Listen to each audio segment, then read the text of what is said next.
मालिकेमध्ये तब्बल 2 ट्विस्ट आले आहेत. काव्याने जीवासोबतचं नातं कायमचं संपवून पार्थसोबतच्या नात्याला एक वेगळं वळण दिलं आहे. परंतु काव्याच्या घेतलेल्या एका धक्कादायक निर्णयाने जीवा हादरून गेलाय. त्याचबरोबर काव्याची असलेली शेवटची आठवण नंदिनीकडून कायमची नष्ट होता क्षणी जीवा काव्याच्या नात्याबद्दल नंदिनीसमोर मोठा उलगडा होणार आहे. आता हे 2 ट्विस्ट नक्की कसे घडतायत ते पाहणारच आहोत. त्यासाठी लग्नानंतर होईलच प्रेम आजचा भाग नक्की बघा. काव्या जीवाला आपल्या मनातल्या सगळ्या गोष्टी सांगते की जीवा, नवरा म्हटलं की मला माझ्या नावापुढे जीवा देशमुख हेच नाव हवं होतं, परंतु ते मला आत्ता दिसतच नाहीये. याचाच मला खूप जास्त त्रास होतोय जीवा. माझं काळीच पिळवटून निघतंय. माझ्या नावापुढे देशमुख हे नाव लागलंय रे, परंतु मधल्या जीवाचं काय? आणि याच सगळ्यांमुळे माझ्या मनात आग लागले आहे.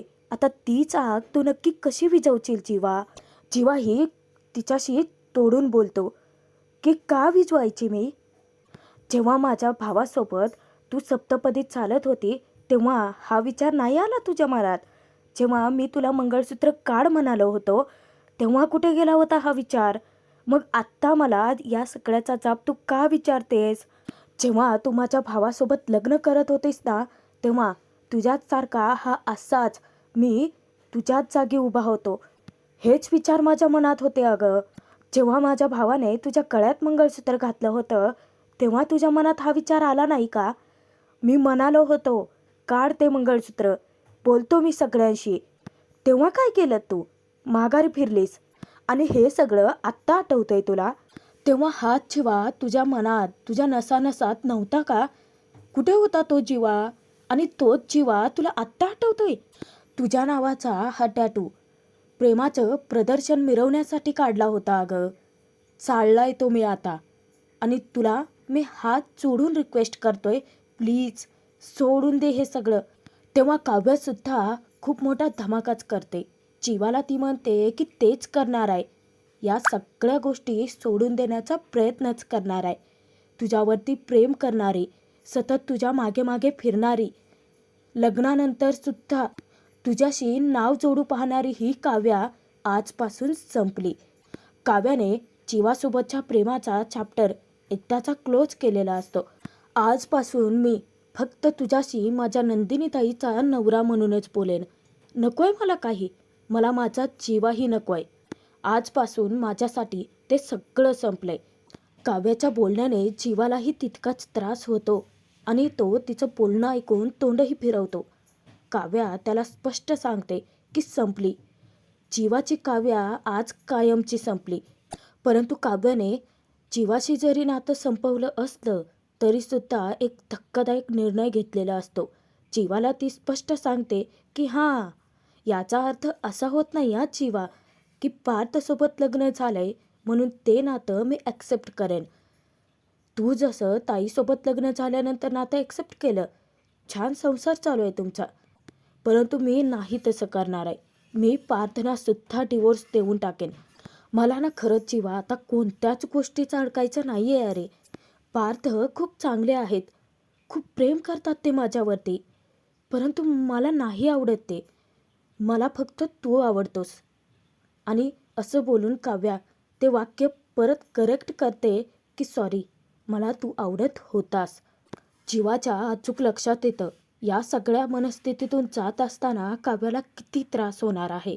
ती आधीच मनातून किती दुखावले. तो तिला विचारतो की हे सगळं करायला जमेल तुला? तेव्हा काव्य सांगते की मी माझ्या परीने 100% प्रयत्न करेन. हो जीवा, मी खरंच तुला विसरू शकणार नाही आहे. तेव्हा जीवा धक्क्याने तिच्याकडे पाहतो. तुझ्यावरती जीवापाड प्रेम करणारी ही काव्या इथून पुढे कधीच तुझ्या मागे फिरणार नाही आहे. हां, आणि काळजी करू नकोस हां. कोणालाही सांगणार नाही आहे की आपलं प्रेम होतं. मी नाही सांगू शकणार कोणाला की माझं तुझ्यावरती प्रेम होतं. आणि तुझ्या प्रेमाचा प्रश्न येतोच कुठे? कारण तुझं माझ्यावर प्रेम आहे ही गोष्ट मला मुळात आता दिसतच नाही आहे. त्यामुळे तुला 100% विसरण्याचा मी प्रयत्नच करेन. काव्याच्या बोलण्याने जीवाच्या काळजावरतीही घाव बसत असतात. त्याचंही मनापासून तिच्यावरती तितकंच प्रेम असतं. फक्त या नात्याचा विषय संपवण्यासाठी जीवाने तिचं तिटकारा करण्याचा दिखावा केलेला असतो. नंतर काव्या हात जोडून जीवाला सांगते की जीवा, मी ना हात जोडणारे देवाकडे प्रार्थना करेन की की माझ्या बाबतीत जे घडलं ते कधीच कोणाच्या बाबतीत घडू देऊ नकोस. कारण प्रेमावरचा विश्वास उडून जाईल जीवा. काव्या तेथून निघून जाणार तर तिची पावलं अडखळतात. परत फिरून जीवाला ती सांगते की प्रेम कसं करायचं हेही तूच शिकवलंत मला, आणि प्रेम कसं असू नये हे देखील तूच शिकवलंत मला.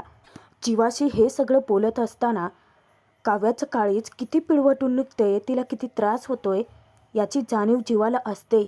हात जोडत काव्या जीवाशी परकेपणाने बोलते की Janmejay Deshmukh, thank you for everything. त्यानंतर काव्या जीवाकडे कायमची पाठ फिरवून निघून जाते त्याच्या आयुष्यातून. जे काही उरलं सुरलं होतं ते सुद्धा काव्याने जीवाशी बोलून कायमचंच संपवलेलं असतं. नंदिनी जेव्हा मंदिरात आलेली असते तेव्हाच तिला अंजली भेटते. अंजली नंदिनीला उत्सुकतेने विचारते, ताई तू ओळखलत मला? तेव्हा नंदिनीला आठवतं की कोर्टामध्ये डिवोर्स केस फाईल करण्यासाठी अंजलीची तिने मदत केली होती. अंजली मनापासून नंदिनीचे आभार मानते की थँक्यू ताई, खरं तर तुझ्याचमुळे माझा घटस्फोट झाला आणि त्यांनीच मला स्वतः घरी सोडलं. अगं, लग्नानंतर पहिल्यांदा आम्ही एकमेकांशी इतकं छान बोललो. त्यांनी मला नको असलेल्या नात्यात अडकवून ठेवलं होतं, परंतु आता खरंच खूप मोकळं झाल्यासारखं वाटतंय आणि हे फक्त तुझ्यामुळेच घडलं. परंतु अंजलीच्या बोलण्याने नंदिनी स्वतःच बद्दल विचार करत पेचात पडते. अंजली तिला सांगते की तुला खरंच आश्चर्य वाटेल ताई, परंतु आम्हाला जर काम पडलं ना तर आम्ही एकमेकांशी चॅटसुद्धा करतो. खरंच नको असलेल्या लग्नात एकमेकांशी जोडून राहण्यात काहीच अर्थ नाही आहे. अगं, जे झालं ते सगळं चांगलंच झालं. अगं, कधी कधी तर ताई असं वाटतं ना की तारण्यापेक्षा ना सगळं सोडूनच द्यावं. आता नेमके तेच विचार नंदिनीच्या डोक्यातही घोळत असतात.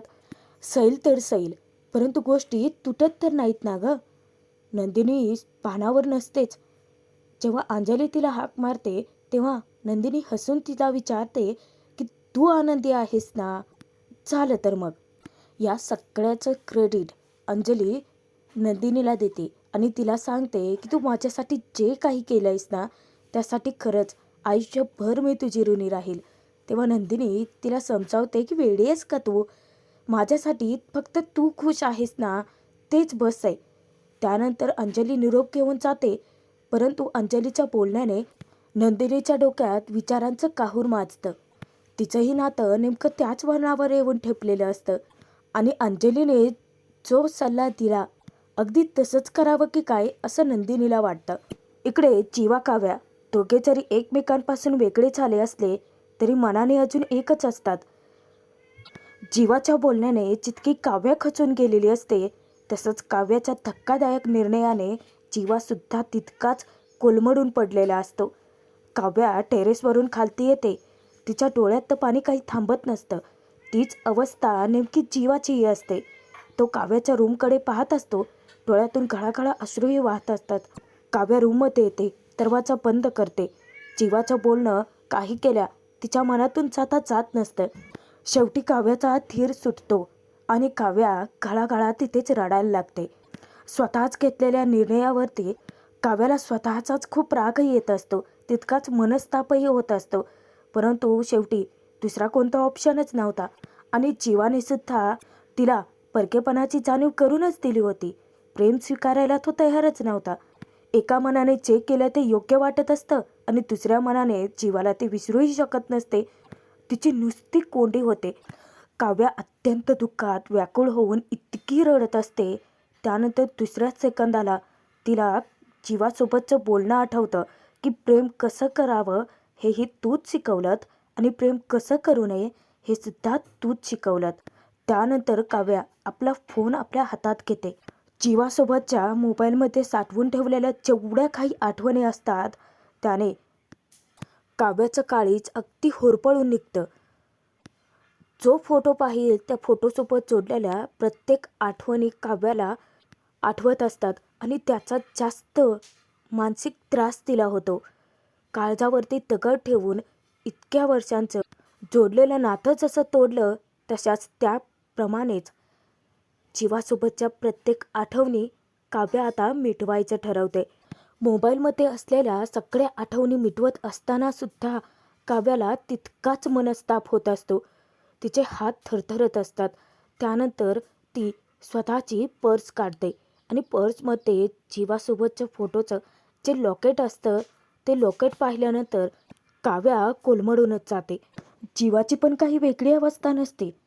तो सुद्धा जेव्हा रूममध्ये येतो तेव्हा काव्याच्या या धक्कादायक निर्णयाने तोही तितकाच कोलमडून केलेला असतो. बेडवरती त्याचे कपडे जे घडी घालून ठेवलेले असतात ते सगळे अस्ताव्यस्त इस्काने फेकून द्यायला लागतो. तो विसरूनच जातो की त्याला जखम झाली आहे, परंतु शरीरावरच्या जखमेपेक्षा जीवाच्या मनात जी जखम असते त्याचा जास्त त्रास उद्भवतो त्याला. ज्या पद्धतीने काव्याला जीवासोबतचा क्षण ना क्षण आठवत असतो, तसेच काव्यासोबतचा प्रत्येक क्षण आता जीवाच्या नजरेसमोर उभा राहिलेला असतो. किती साऱ्या आठवणी त्यांनी जपून ठेवल्या होत्या आणि एका क्षणात सगळं उद्ध्वस्त झालं. जसं काव्या तिकडे जीवासोबतची प्रत्येक आठवण मिटवत असते, तसं जीवालाही तो क्षण आठवतो. ते म्हणजे काव्यासोबतचा ते हँडमोल्ड. जीवा आता कपाटाकडे जातो आणि तो हँडमोल्ड आपल्या हातात घेतो. इकडे काव्याने लॉकेटमध्ये जीवा काव्या दोघांचेही जे फोटो असतात ते कर्कटकने काढून फाडून फेकून दिलेले असतात. ते सगळं करत असताना दोघांच्याही काळजावरती तितकेच ओरखडे बसत असतात. परंतु जे काही होतं ते संपवायचं म्हटलं तर त्याच्या आठवणीसुद्धा त्यांना संपवाव्या लागणार असतात. रडतच हळहळत काव्या ते लॉकेटसुद्धा तिथेच फेकून देते आणि त्या लॉकेटकडे पाहत ती स्वतःच्या मनाची समजूत घालत असते. स्वतःचे टाळत असलेले अश्रू रोखण्याचा प्रयत्न करते. इकडे जीवासुद्धा ते हँडमोल्ड घेऊन चेअरवरती बसतो आणि स्वतःच्या मनाची खोटी फसवणूक करत असतो. स्वतःच्या मनाची समजूत घालतो. अरे यार, रडतोय का मी? उलट या सगळ्या त्रासातून, या सगळ्या व्यापातून आज फायनली मोकळा झालोय मी. शेवटी काव्याला अक्कल आली म्हणायची. आणि जीवा हे वाक्य बोलताना इतकं अडथळतं की काव्याने मला विसरायचं ठरवलंय. त्या हँडमोल्डकडे पाहून तर जीवाला स्वतःचे अश्रू अनावरच होतात. स्वतःच्या मनाशीच बडबडत असतो की काव्या, मी तर कधी तुझ्यासाठी बनलोच नव्हतो अगं. बरं झालं तू स्वतःहूनच आता मला विसरण्याचा निर्णय घेतला. काव्या, खरंच अगं, आपल्या सगळ्या जुन्या आठवणी, आपण एकमेकांना दिलेली प्रॉमिसेस, हे सगळं विसरून जा. जीवा नावाचा व्यक्ती तुझ्या आयुष्यात होता, तो चॅप्टरच तू कायमचा बंद केलात. चांगलं केलं. आणि त्यानंतर स्वतःवरती चिडचिड करतो. अरे यार, का रडतोय मी? का माझ्या डोळ्यातलं पाणी थांबत नाहीये? तो हँडमोल्ड आपल्या उराशी कवटाळून धरतो. इकडे काव्या स्वतःच्या मनाची समजूत घालत असते, तर तिकडे जीवा उठून पटकन ते हँडमोल्ड कपाटात आहे त्या ठिकाणी ठेवून देतो.